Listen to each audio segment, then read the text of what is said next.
વિદ્યાર્થી મિત્રો, મારી યુટ્યુબ ચેનલમાં તમારું હાર્દિક સ્વાગત છે.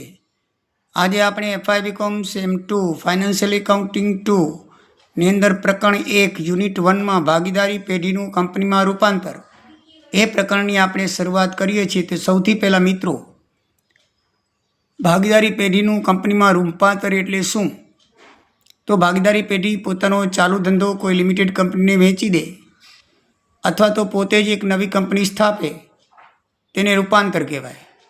પોતાની પેઢી વેચી દે અથવા તો એ પોતાનો ધંધો બીજાને કંપનીને આપી દે તો એને શું કહેવાય? રૂપાંતર કહેવાય. ટૂંકમાં ભાગીદારી પેઢીનું કંપનીમાં રૂપાંતર થયું કહેવાય.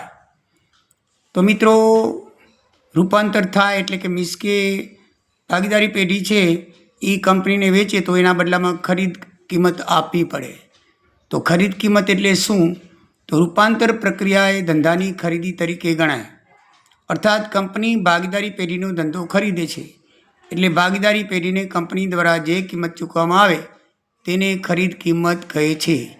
ખરીદ કિંમત શેર, ઇક્વિટી શેર અથવા તો પ્રેફરન્સ શેર, ડિબેન્ચર કે રોકડમાં ચૂકવી શકાય છે.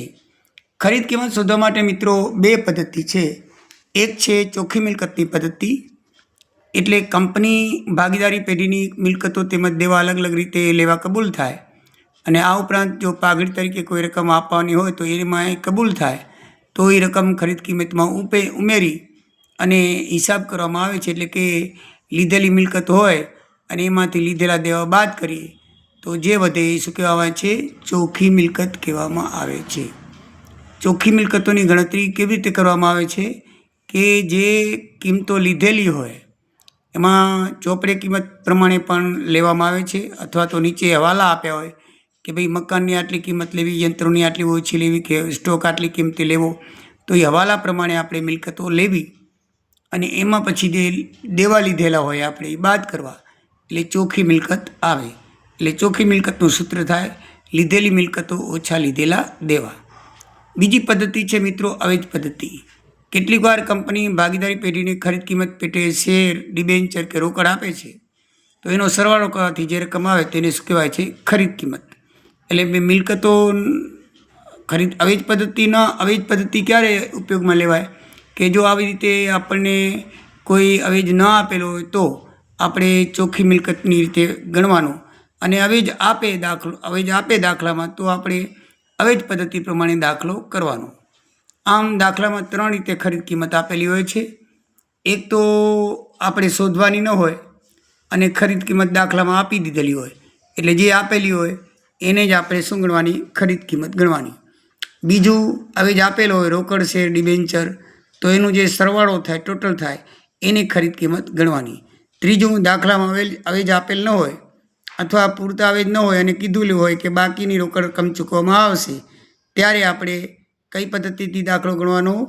ચોખ્ખી મિલકતની પદ્ધતિથી દાખલો ગણવાનો હોય. એટલે કે લીધેલી મિલકતમાંથી દેવા બાદ કરી અને ખૂટતી રકમ રોકડ તરીકે ગણી અને આપણે જે કરી છે એ રીતે કરવાનું. તો મિત્રો, આગળ ખરીદ કિંમત શોધ્યા પછી આપણે શું કરવાનું? ખાતા ખોલવાના. માલ મિલકત ખાતું, ભાગીદારના મૂડી ખાતા, ધંધો ખરીદનાર કંપનીનું ખાતું અને રોકડ ખાતું. આમ 4 જરૂરી ખાતા ખોલવાના. એ ખાતા કેવી રીતે ખોલાય છે આપણે દાખલો જોઈએ ત્યારે આપણે જોઈશું. હવે ખાતા ખોલીએ ત્યારે ખાતાની બાકીઓ છે એ માલ મિલકત ખાતામાં ટ્રાન્સફર કરવી પડે. એના પછી આપણે ખાતા ખોલીએ તો પછી માલ મિલકત ખાતું જે ખોલીએ છીએ આપણે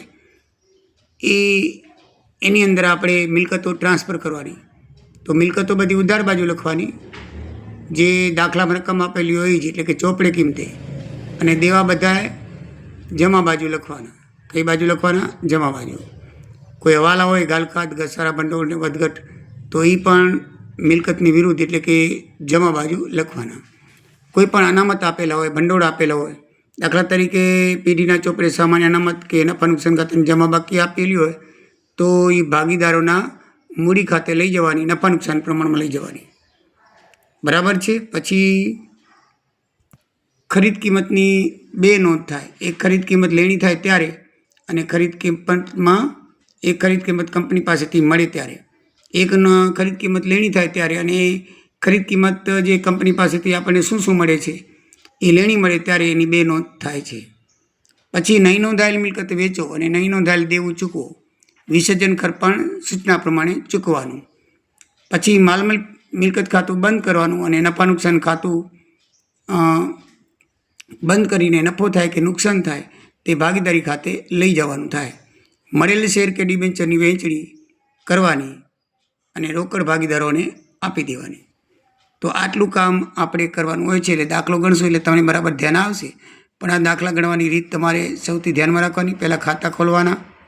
ખાતા ખોલ્યા પછી મિલકતો છે ઉધાર બાજુ માલ મિલકત બાજુ લખવાની અને દેવા છે એ કે બાજુ લખવાના, જમા બાજુ લખવાના. પછી અનામત હોય તો એ ભાગીદારોના નફા નુકસાન પ્રમાણમાં વેચી દેવાની અને પછી ખરીદ કિંમત મળે ત્યારે એની 2 નોંધ કરવાની. એક લેણી થાય એની અને ચૂકવાય થાય એની. એટલે આમ આપણે હવે કેટલી આમ નોંધ કરવી પડે તે જોઈએ. તો પહેલી આમ નોંધ છે, પેઢીની તમામ મિલકતો આપણે ચોપડે દર્શાવેલ કિંમતે લઈ આવીએ ત્યારે માલ મિલકત ખાતે ઉધાર તે પરચુરણ મિલકતો ખાતે જમા એ રીતે કરવાની હોય. બીજી આપણે જે દેવા લીધેલા હોય તે તો પરચુરણ દેવા ખાતે ઉધાર તે માલ મિલકત ખાતે જમા થાય. ત્રીજું આપણે નફા નુકસાન ભંડોળ, નફા નુકસાનની બાકી મૂડી ખાતે લઈ જવાની હોય. જો ભંડોળ હોય તો તેને ખાતે ઉધાર, જે ભંડોળ હોય એને ખાતે ઉધાર કરવાનું અને મૂડી ખાતે જમા કરવાનું. દાખલા તરીકે અનામત ભંડોળ હોય તો અનામત ભંડોળ ખાતે ઉધાર, નફા નુકસાન ખાતાની જમા બાકી તો એના ખાતે ઉધાર અને કારીગર અનામત અકસ્માત ભંડોળ હોય તો એને ખાતે ઉધાર તે ભાગીદાર અને મૂડી ખાતે જમા કરવાનું. આ રીતે એની આમ નોંધ થશે. ચોથી આમ નોંધ આપણે ખરીદ કિંમતની ચૂકવણી થાય ત્યારે ખરીદનાર કંપની ખાતે ઉધાર તે માલ મિલકત નિકાલ ખાતે જમા. હવે આપણે ખરીદ કિંમત પેટે જે રકમ મળે તેની આમ નોંધ કરવાની. ખરીદ શેર મળે, ડિબેન્ચર મળે કે રોકડ મળે તો ખરીદ કંપનીના શેર ખાતે ઉધાર, ખરીદનાર કંપનીના ડિબેન્ચર ખાતે ઉધાર, રોકડ કે બેંક ખાતે ઉધાર તે ખરીદનાર કંપની ખાતે જમા થશે. તો આ રીતે થશે. જો ખરીદનારનું કંપની અમુક મિલકત ન લે તો શું કરવું?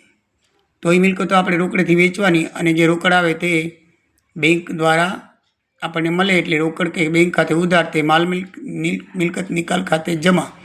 માલ મિલકતના જમા બાજુ આપણે રોકડ લખી નાખવાની. અને માનો કે ભાઈ વેચે નહીં ને ભાગીદાર પોતે રાખી લે, મિલકત પોતે જ ખરીદી લે તો ભાગીદારના મૂડી ખાતે ઉધાર કરવાની ને માલ મિલકત નિકાલ ખાતે જમા કરવાની. કારણ કે આપણે પૈસા ક્યાંથી લેવાના? ભાગીદારના મૂડી ખાતામાંથી. પછી પેઢી જો વિસર્જન ખર્ચ ચૂકવે તો માલ મિલકત નિકાલ ખાતે ઉધાર કરવાનું, બેંકને રોકડ ખાતે જમા કરવાનું. આટલી વસ્તુ મિત્રો યાદ રાખજો કે વિસર્જન ખર્ચ ખરીદનાર કંપનીએ ભોગવાનું કબૂલ કરે પણ ચૂકવે પેઢી તો ખરીદ કિંમતમાં વિસર્જન ખર્ચ ઉમેરી દેવું. પણ કંપની જાતે ચૂકવે તો નોંધ કરવી નહીં. એટલે વિસર્જન ખર્ચ છે એ ખરીદનાર કંપની પોતે ભોગવે, બરાબર છે, એવી કબૂલાત કરે પણ ચૂકવીએ આપણે તો આપણે ખરીદ કિંમતમાં ઉમેરી દેવાનું અને પોતે ચૂકવે તો આપણે એની હિસાબમાં લેવાનું નહીં. દાખલામાં અવેજની રકમ ના આપીએ તો દાખલો કઈ રીતે ગણવો? ચોખ્ખી મિલકત પદ્ધતિથી ગણવો.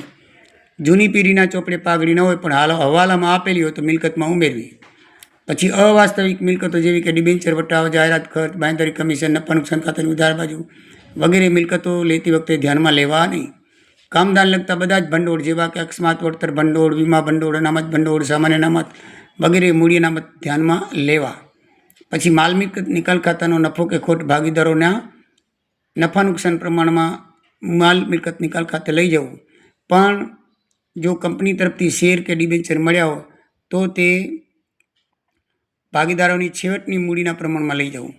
અને કે દાખલામાં જે પ્રમાણ આપેલું તો એ પ્રમાણે લેવાનું. કોઈ સૂચના ન આપેલી હોય તો ડિબેન્ચર અને શેર છે એ છેવટની મૂડીના પ્રમાણમાં, છેવટની મૂડી એટલે કે જે મૂડી ખાતું બનાવ્યું હોય એટલે ચોખ્ખી જે મૂડી વધે એના પ્રમાણમાં આપણે વેચવા ભાગીદારોને. તો મિત્રો આટલી વસ્તુ તમારે ધ્યાનમાં રાખવાની છે. હવે નેક્સ્ટ વિડીયોની અંદર આપણે આ વિશેના દાખલા જોઈશું. બરાબર છે મિત્રો? તો